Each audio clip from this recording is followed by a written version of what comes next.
First of all, allow me to thank the Prime Minister, even he's not here, for being such a big advocate, actually, on fighting violence against women and domestic violence, and being a promoter of the Istanbul Convention.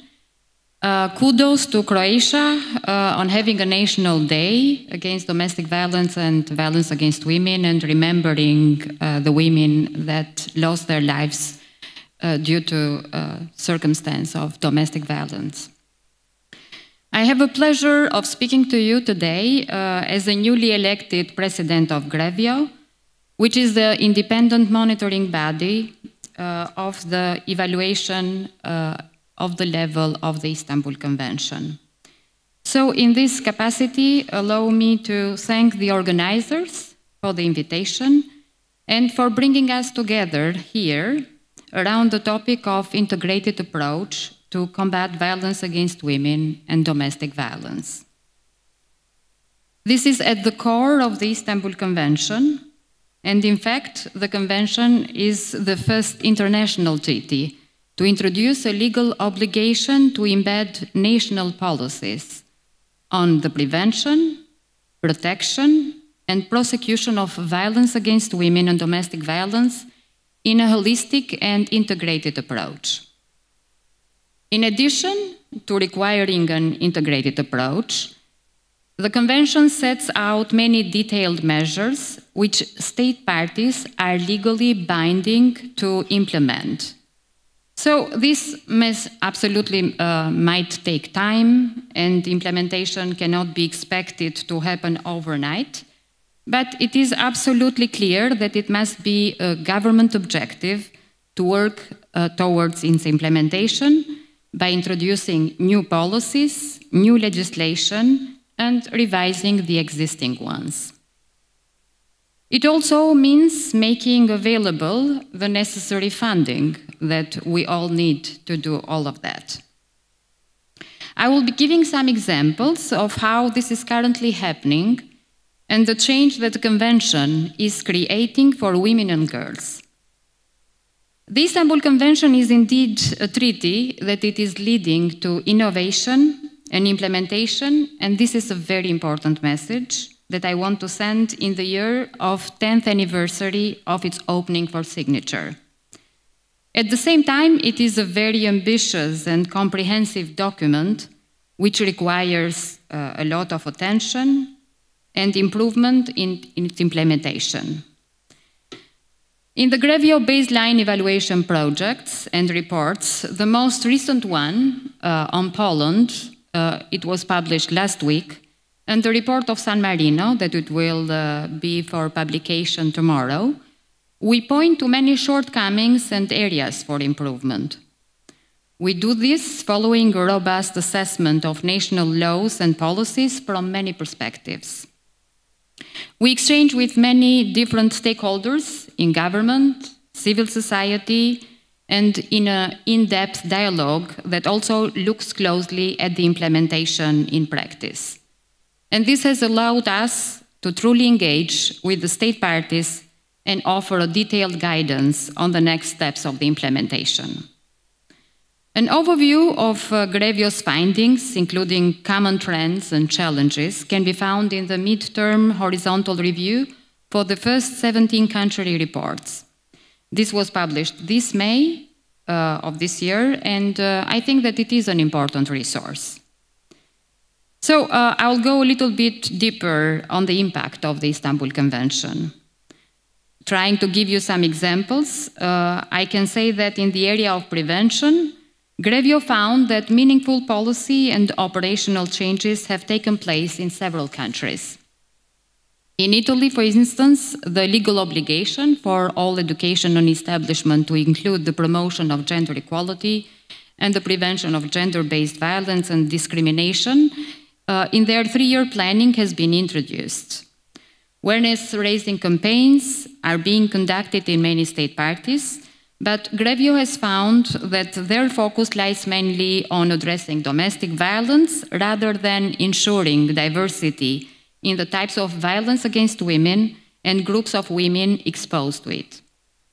It is rare to see specific campaigns on the risk of specific groups of women and girls, or on specific forms of violence against women, such as forced marriage, female genital mutilation, online violence against women, or other. In relation to protection and support, the Istanbul Convention requires a range of support services, specialist and general, to be made available in sufficient numbers and adequate geographic distribution for any of the forms of violence against women it addresses. GREVIO-a's evaluation has shown that much progress has been made, but that most countries have developed a wider and a stronger network of specialist support services that assist victims of domestic violence. Such services for victims of other forms of violence, including sexual violence, FGM, forced marriage, or sexual harassment, are, if at all, available in a much lower number. GREVIO has consistently called for these gaps to be closed, and several countries are heeding this call. Belgium, for example, Finland, and Portugal have either established or they have increased the number of specialist support services for victims of sexual violence, which offer medical support, forensic examination, the storage of DNA, and counseling as it is required by the Article 25 of the Istanbul Convention. Other countries are investing financially in order to fill the gaps, and all state parties reviewed have a national telephone helpline in place for victims, although GREVIO has found some variation in the types of violence that this offers counseling and referrals for, and whether they operate 24 hours and if they are free of charge as required by the Convention. In the area of prosecution, GREVIO has seen a wide range of measures that positively impact on criminal investigations and prosecutions. Among those are the adoption of protocols, as well as high level of specialization at the level of law enforcement prosecutions amongst judiciary in dealing with cases of violence against women that have been evaluated. Several countries such as Albania, Denmark, France, Italy, Portugal, Spain, and Sweden have been commented on positively in our reports in this regards, and we have seen that efforts are also made in several state parties to improve the collection of evidence in cases of domestic violence by increasing the use of photographic evidence, forensic documentation, and other means. We are also seeing more attempts at reducing the number of times victims of sexual violence and rape are asked to testify, and this is something GREVIO noted positively in its recent report last week on Poland. The type of nature of criminal offenses, it is also important in this context, and I would like to point to the change in criminal law in Sweden.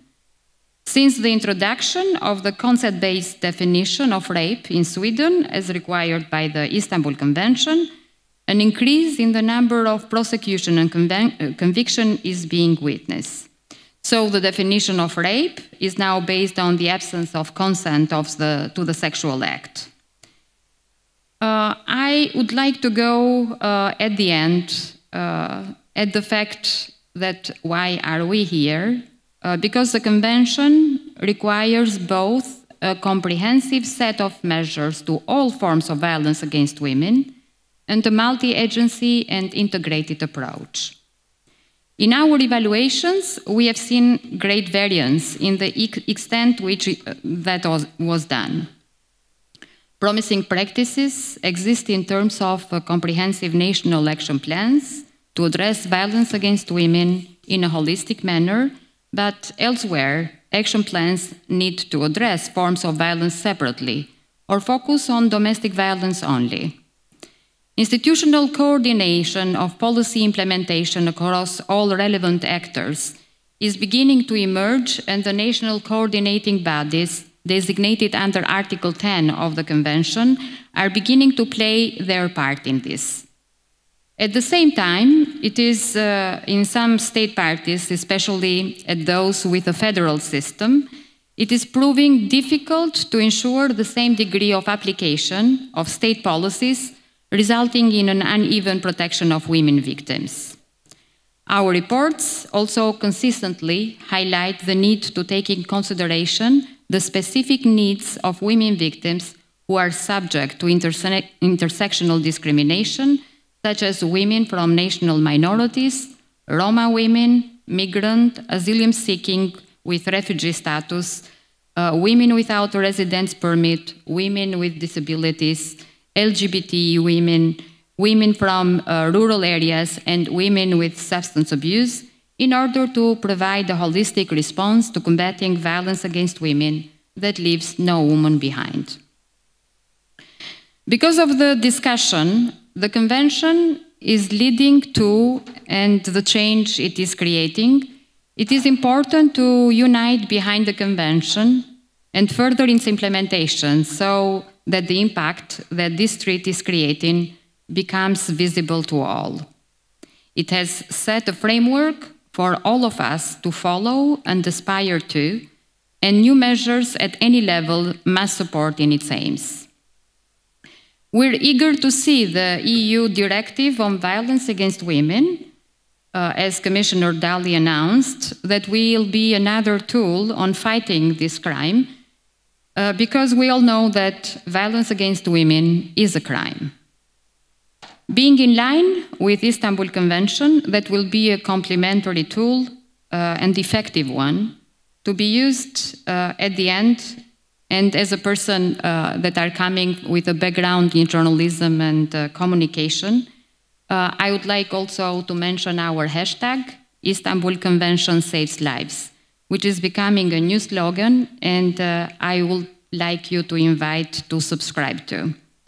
As president of GREVIO and as a women activist, I can say that this treaty is a tool to save lives in the literal sense. Thank you.